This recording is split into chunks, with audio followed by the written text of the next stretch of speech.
Let's take another problem of kinematics. The problem says a ball is thrown horizontally from a point 100 meter above the ground with a speed of 20 meter per second. It is thrown horizontally and from a point 100 meter above the ground. As I always suggest, we should always try to draw a diagram for a better understanding. Let us say this is the ground level.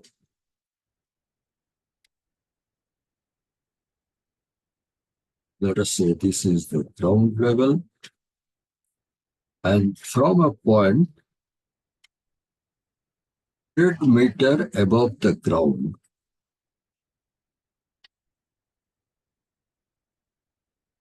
100 meter above the ground, the ball is here, and the ball is thrown, it says, horizontally, with a speed of 20 meter per second.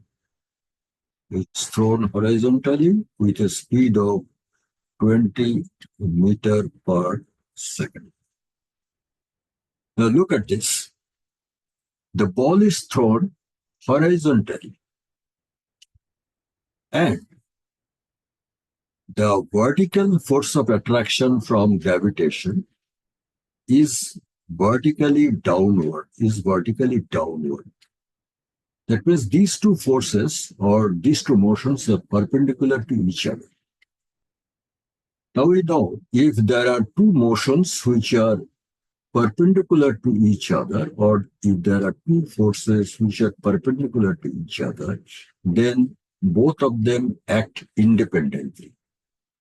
And the final result will be the resultant of the both final values. So the question is the time taken to reach the ground.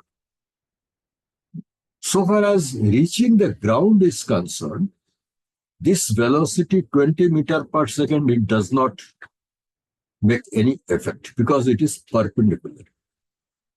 So for reaching the ground, it is as if the ball has been left, just dropped from the height of 100 meters. So in order to find out the time, we use the equation H equal to ut plus of gt square. Is half because it is going downward. And u, initial velocity, ball is simply dropped, so there is no initial velocity. U is given 100 meters. So 100 is equal to half of 9.8 in t square. So we find t is equal to 200 by 9.8 whole under root. If you calculate this, it will be 4.5 seconds. So the first answer, time taken to reach the ground, is 4.5 seconds. Then, second question, the horizontal distance it travels before reaching the ground. So actual trajectory of the ball is like this. Now this is the horizontal distance traveled by the ball. Say this horizontal distance traveled by the ball. The horizontal distance travels before reaching the ground. Now in 4.5 seconds, its horizontal velocity is 20 meters per second, which is independent of the downward force. So the horizontal distance, let us say this distance d, horizontal distance d is equal to 5 seconds multiplied by 4.5 seconds multiplied by the velocity 20 is equal to 90. So this is the second answer. Third question is the velocity, both the direction and magnitude with which it strikes the ground. Now, when it strikes the ground, we find it has a horizontal component of velocity, which is 20 meter per second. Also, it will have a downward velocity, downward component, because the ball is falling from a height to the ground. So we have to find out this velocity. Let us say this velocity is v1. The value of v1 we can very easily find from the equation v1 square is equal to plus 2gh. U is 0, so v1 square is equal to 2 multiplied by 9.8 multiplied by h is 100. To calculate this, this will be 1960. And from this we can find v1 is equal to 48.58 meter per second. So this is the one more answer. So this is not an answer. This is only the vertical component of the velocity. Now, actual velocity is the resultant of these two. Resultant of these two. This is the resultant. The resultant of these two is, of course, if this is the final velocity, let us say this is the v. V equal to whole under root, the resultant calculation, v1 square plus this component is 20 square. This is equal to whole under root. v1 square is 1960. 1960 plus 400. If you calculate this, this becomes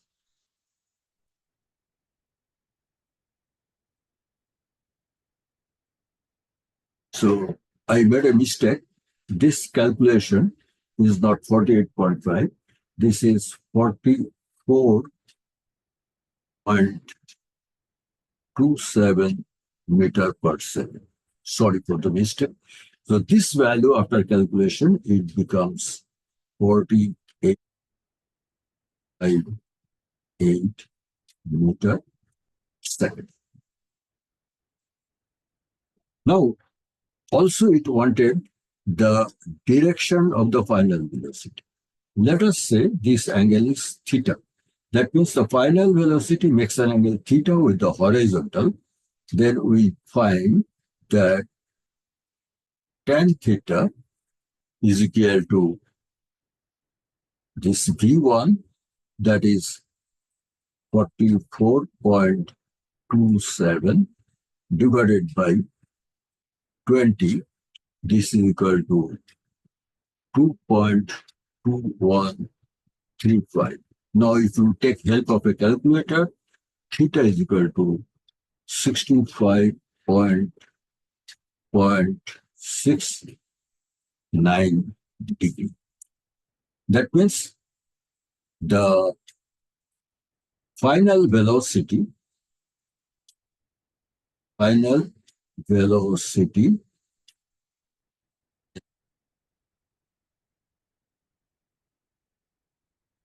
is the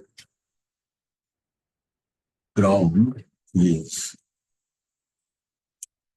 48.5 per second an angle, an angle 65.69 degree with the horizontal. So this is the answer. Now let us go to another problem.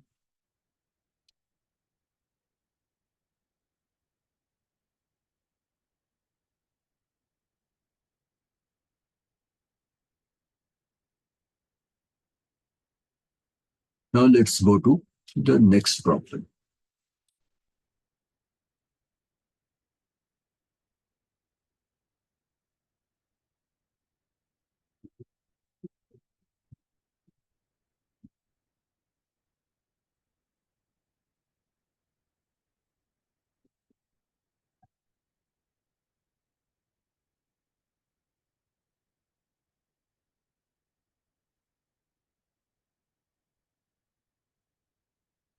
Anyway, let's go to the next problem. The next problem is, in a soccer practice session, the football is kept at the center of the field 40 yards away from a 10 feet high goalpost. Once again, we try to make a diagram. The diagram always helps. The diagram always helps. So let us say this is the field,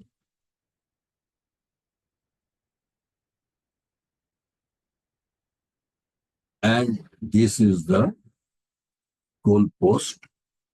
And the goalpost is, it says goalpost is 10 feet high. Goalpost is 10 feet high. And the ball is located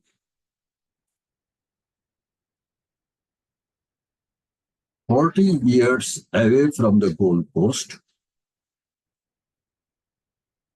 40 yards, which is equal to 120 feet.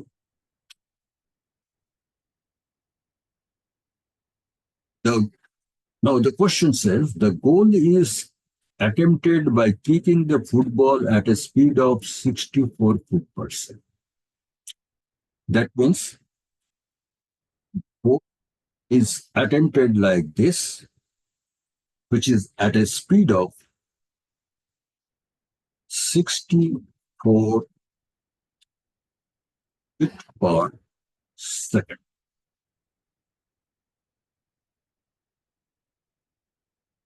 At an angle to the horizontal. Now, this angle is not known to us, right?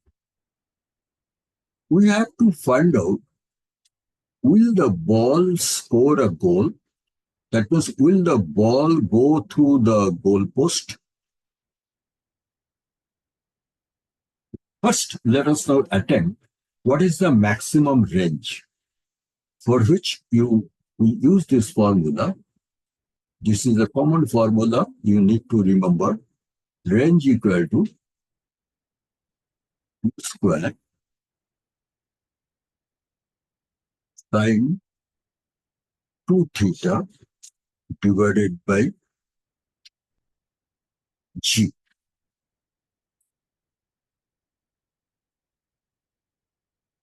Now,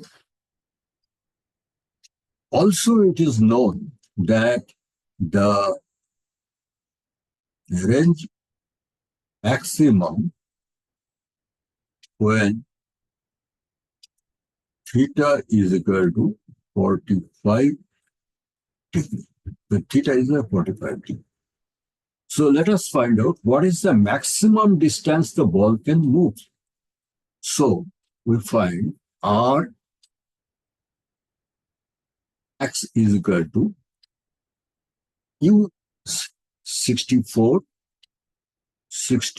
square multiplied by, if theta is 45 degrees, sine 2 theta, sine 90 is 1.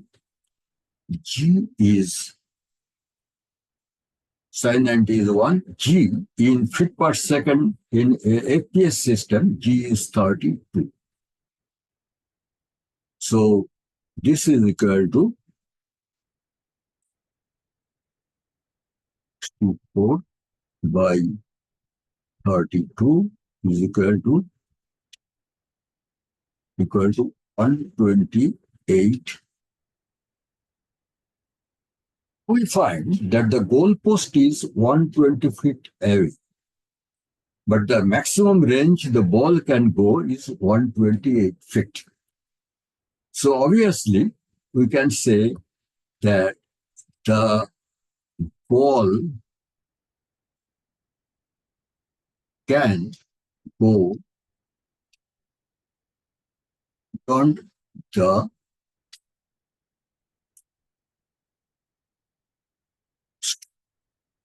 so there is a possibility of scoring a goal. But what is the another doubt to be clear is that the ball can go beyond the goalpost, but the ball can go in two different fashion. Maybe the ball goes in this way, then there is no goal, or maybe the ball can go in this way when there is a goal scored. That means we have to find what is the height of the ball when it crosses 120 feet. Now,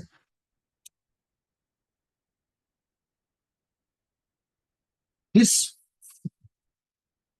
speed, 64 feet per second, it has got actually at 45 degree, it has got two components. Horizontal component is 64 by root 2, 64 cos 45 degree. Vertical component is also 64 by root 2 feet per second. So, let's find out how much time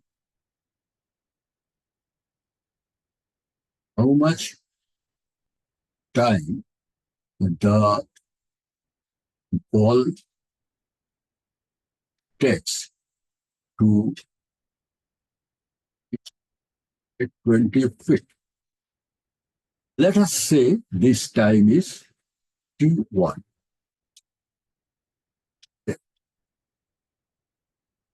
So horizontal component of the speed is 64 by root 2. Therefore, obviously, T1 is equal to 120 feet divided by 64 by root 120 root 2 to 4. We have 15 here is equal to 15 root 2 by 8, 15 seconds. Now we find out by this time 15 root 2 by 8 second with the vertical component of the velocity 64 by root 2 or the angular velocity, not angular velocity, angular velocity 64 by second, 64 feet per second. What is the height of the ball? Let us say height of the ball is h1 here, right? We can find out the height of the ball h1 here with the equation. We have the equation h equal to t minus half g t square.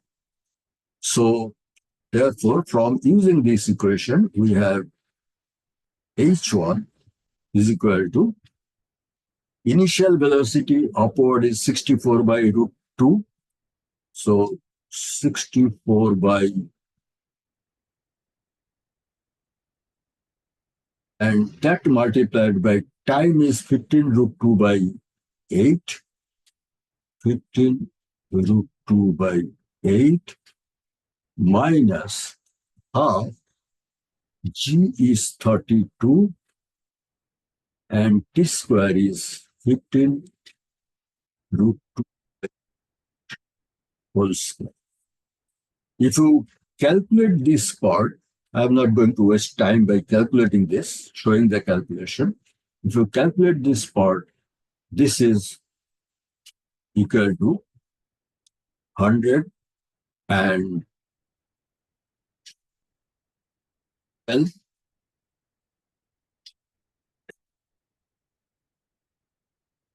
This is equal to, sorry, not 112. This is equal to total calculation 7.5 fit, 7.5. That means the ball will move in this direction, will take this path, will reach 128 feet. This is 128 feet. And when the ball crosses the bar post, the height of the ball is 7.5 feet, whereas the goal post is 10 feet height. So obviously, ball will pass through the goal post. Therefore, ball,